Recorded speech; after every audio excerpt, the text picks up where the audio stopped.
بسم اللہ الرحمن الرحیم۔ شروع اللہ تعالیٰ کے نام سے جو بڑا مہربان اور نہایت رحم والا ہے۔ تمام تعریفیں اللہ کے لیے ہیں، وہی نیک لوگوں کا ولی ہے۔ میں گواہی دیتا ہوں کہ اللہ کے سوا کوئی بھی معبود برحق نہیں، وہ یکتا ہے، اس کا کوئی شریک نہیں۔ اور میں یہ بھی گواہی دیتا ہوں کہ ہمارے نبی حضرت محمد صلی اللہ علیہ وآلہ وسلم اللہ کے بندے اور اس کے رسول ہیں۔ یا اللہ ان پر، ان کی آل پر اور تمام صحابہ کرام پر رحمتیں و سلامتی اور برکتیں نازل فرما۔ لاکھوں کروڑوں درود و سلام مصطفیٰ صلی اللہ علیہ وآلہ وسلم پر جو خاتم النبیین ہیں، جو خاتم المرسلین ہیں، کہ جن کے بعد نہ کوئی نبی ہے نہ کوئی رسول ہے۔ لاکھوں کروڑوں درود و سلام ہو اہل بیت پر۔ ظہر اور عصر کے درمیان ایک سورت پڑھنی ہے۔ لوگ دروازہ کھٹکھٹا کر پیسے دینے آ جائیں گے، یقین نہ آئے تو آزما کر دیکھ لینا۔ محترم ناظرین، آج کے بابرکت دن کے حوالے سے ایک بہت ہی خاص اور مجرب وظیفہ لے کر آپ کی خدمت میں حاضر ہوا ہوں، جو قرآن پاک کی ایک چھوٹی سی سورت ہے کہ جس کو ظہر کی نماز کے بعد یا عصر کی نماز سے پہلے پڑھ لیں، انشاءاللہ لاکھوں کا قرض بھی ختم ہو جائے گا، حاجت ایک دن میں پوری ہو جائے گی۔ ناظرین، یہ کوئی لمبا وظیفہ نہیں ہے اور نہ میں کبھی آپ کو لمبے لمبے وظیفے بتاتا ہوں، صرف ایک دن کا عمل ہے۔ ظہر سے عصر کے درمیان آپ نے اس عمل کو کر لینا ہے۔ انشاءاللہ اس وظیفے کا اثر آپ خود دیکھیں گے، دولت کے انبار لگ جائیں گے۔ یہ خاص صورت مبارکہ دولت کے لیے ہے، لیکن یہ وظیفہ صدقے دل کے ساتھ آپ نے کرنا ہے۔ اس عمل کو اگر فقیر بھی کرے گا تو وہ بھی اللہ کے فضل و کرم سے دولت پر بیٹھ کر راج کرے گا، کیونکہ اس وظیفے میں جو طاقت ہے، اس وظیفے کا جو اثر ہے، وہ بہت کم لوگ ہی جانتے ہیں۔ ویسے تو ہم نے اپنے چینل پر بے شمار وظائف بتائے ہیں، لیکن یہ جو عمل ہے، یہ جو وظیفہ ہے، یہ آپ کی ساری پریشانیوں کو ختم کر دے گا۔ آپ کے اوپر لاکھوں کروڑوں کا قرضہ ہے، انشاءاللہ چٹکی بجاتے ہی قرضوں کے ادا ہونے کا بھی ایسا سبب پیدا ہو جائے گا، آپ خود حیران رہ جائیں گے۔ آپ کے پاس دولت کی کمی ہے، آپ کرائے کے گھر میں رہتے ہیں، آپ کو سمجھ میں نہیں آتی کہ کرایہ کیسے ادا کریں، گھر کا خرچ کیسے چلائیں، کیونکہ آج کل مہنگائی اتنی زیادہ ہو گئی ہے کہ ایک وقت کا کھانا بھی مشکل ہو گیا ہے۔ بجلی کے بل ادا کرنے ہوتے ہیں، بچوں کی فیسیں ادا کرنی ہوتی ہیں، انسان بہت پریشانی میں ہے۔ اگر انسان اللہ تعالیٰ کے آگے جھک جاتا ہے، سجدے پہ سجدے کرتا ہے، سجدے میں رو رو کر گڑ گڑا کر مانگتا ہے، تو اس کو اللہ تعالیٰ ضرور عطا فرماتا ہے۔ ہم ہر وظیفے میں آپ کو بتاتے ہیں کہ اللہ تعالیٰ سے مانگنے کا آپ کو جب طریقہ آ جائے گا تو پھر آپ کو کسی وظیفے کی ضرورت نہیں پڑے گی، آپ نے صرف ہاتھ اٹھانے ہیں، آپ کو انشاءاللہ ملنا شروع ہو جائے گا۔ لیکن اس سے پہلے جو آپ کے کچھ اعمال ہوتے ہیں، آپ چھوٹی چھوٹی غلطیاں کرتے ہیں، ان کو آپ سدھار لیں، آپ حلال طریقے سے کاروبار کریں، جیسے میرے نبی صلی اللہ علیہ وآلہ وسلم نے کاروبار کیا تھا۔ آپ جاب کرتے ہیں تو اس طریقے سے جاب کریں کہ آپ کے اوپر کوئی انگلی نہ اٹھ سکے، حلال رزق اپنے گھر میں لے کے آئیں، کوشش کریں گھر میں حرام کا ایک لقمہ بھی کسی کے پیٹ میں نہ جائے۔ حلال رزق کھانے سے ایسا ہو ہی نہیں سکتا کہ انسان اپنے اللہ تعالیٰ سے مانگے اور اللہ پاک اس کی دعا کو رد کر دے، ایسا کبھی نہیں ہو سکتا۔ اور یہ جو وظیفہ ہے، جب یہ کوئی بندہ پڑھتا ہے، قرآن پاک کی یہ سورت مبارکہ ہے، اس کا وظیفہ ہے، تو اس وظیفے سے اس کے پاس بے حساب دولت آ جاتی ہے، اس کا پرس کبھی خالی نہیں رہتا۔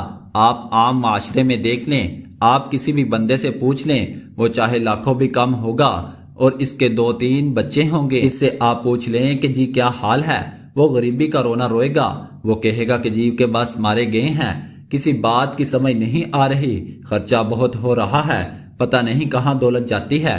لیکن وہی بات آپ کسی عالم سے پوچھ لیں، آپ اپنے کسی محلے کے مولوی سے ذرا پوچھیں، اس سے پوچھیں آپ کے کتنے بچے ہیں، وہ کہے گا کہ میرے 6 بچے ہیں یا 7 بچے ہیں۔ آپ کی تنخواہ کتنی ہے؟ جی 8,000 ہے، 10,000 ہے، گزارا کیسے ہو رہا ہے؟ وہ فوراً کہے گا شکر الحمدللہ، اللہ پاک کا شکر ہے۔ تو یہ ساری نعمتیں جو ہیں، یہ ساری برکتیں جو ہیں، یہ حلال روزی ہے، اللہ پاک کا شکر ادا کرنے میں ہے، تو کوشش کریں اللہ پاک کا شکر ادا کریں، انشاءاللہ دیکھنا کیسے آپ کے وارے نیارے ہوتے ہیں۔ اگر آپ کے اوپر قرض ہے، آپ نے سود پر قرض لیا ہوا ہے، تو سب سے پہلے آپ اللہ پاک سے معافی مانگے، کیونکہ سود اللہ پاک سے کھلی جنگ ہے، تو اللہ سے جنگ کون کر سکتا ہے؟ میرے بھائیوں، جو بندہ اللہ تعالیٰ سے جنگ کرے گا وہ تو مارا جائے گا، وہ دنیا میں بھی ذلیل ہوگا، آخرت میں بھی ذلیل ہوگا۔ جہنم کے انتہائی جو سب سے نیچے والے گڑھے ہیں، ان میں اس کو پھینکا جائے گا۔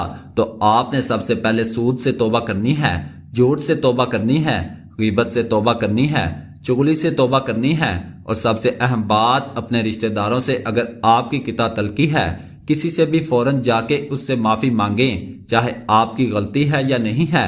دیکھنا کیسے اللہ پاک آپ کے اوپر اپنا رحم کرے گا، آپ کے اوپر اللہ پاک کرم فرمائے گا۔ رشتہ داروں کے ساتھ آپ نے اچھا سلوک کرنا ہے۔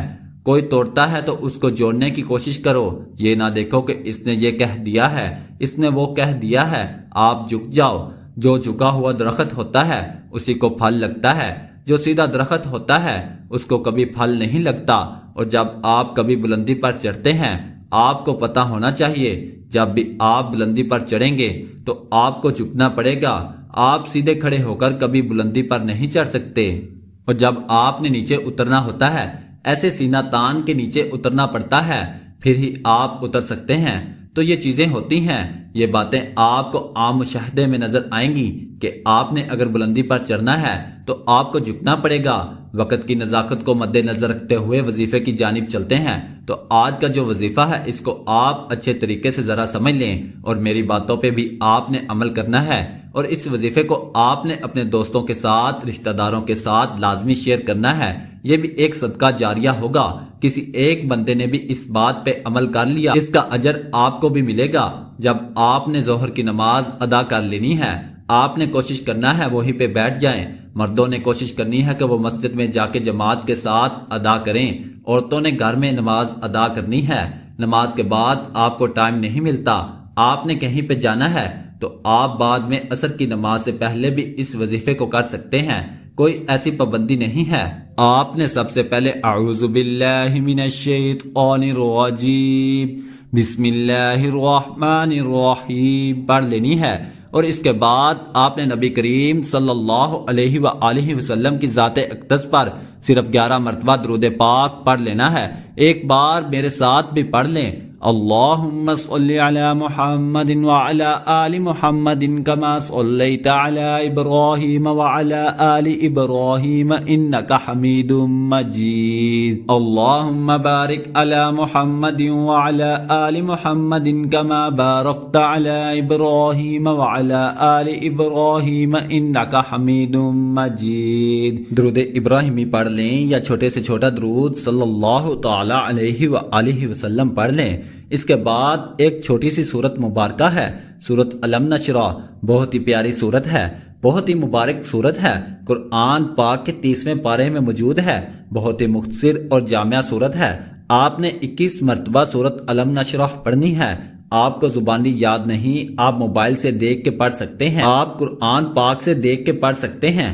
بسم اللہ الرحمن الرحیم، علم نشرح لک صدرک ووضعنا عنك وزرك الذي أنقض ظهرك ورفعنا لك ذكرك فإن مع العسر يسرا إن مع العسر يسرا فإذا فرغت فانصب وإلى ربك فارغب۔ تو یہ آپ کی یہ جو مشکلات ہیں، یہ پریشانیاں ہیں، یہ وقتی ہیں۔ جو بھی مشکل ہو، جو بھی پریشانی ہو، آپ نے اس وظیفے کو کر لینا ہے۔ اس وظیفے کی طاقت اتنی ہے کہ آپ خود حیران رہ جائیں گے۔ اتنی دولت آپ کے پاس آ جائے گی کہ آپ کو سمجھ نہیں آئے گی کہ کہاں رکھوں، کہاں خرچ کروں۔ اس کے بعد آپ نے درود شریف پڑھ لینا ہے۔ سکون والا رزق مانگیں، اس سے نہ صرف آپ کے گھر میں خوشحالی رہے گی، بلکہ آپ نے درود شریف پڑھنے کے بعد آپ نے اللہ پاک سے دعا مانگ لینی ہے۔ جب بھی مانگنا ہے اللہ سے مانگنا ہے، برکت والا رزق مانگیں، سکون والا رزق مانگیں۔ اس سے نہ صرف آپ کے گھر میں خوشحالی رہے گی بلکہ آپس میں پیار و محبت بھی بڑھے گا۔ ناظرین، عطا کرنے والی ذات اللہ تعالیٰ کی ہے، وہ جسے چاہے جتنا چاہے عطا فرمائے۔ اللہ پاک ہمارے اس وظیفے میں کی گئی کسی بھی قسم کی کمی کوتاہیوں کو معاف فرمائے اور ہمیں پکا اور سچا مسلمان بنائے، آمین ثم آمین۔ ناظرین، عمل کی تاثیر کے لیے اللہ تعالیٰ کے 99 ناموں میں سے ایک نام کمنٹ میں ضرور لکھیں۔ جزاک اللہ خیرہ۔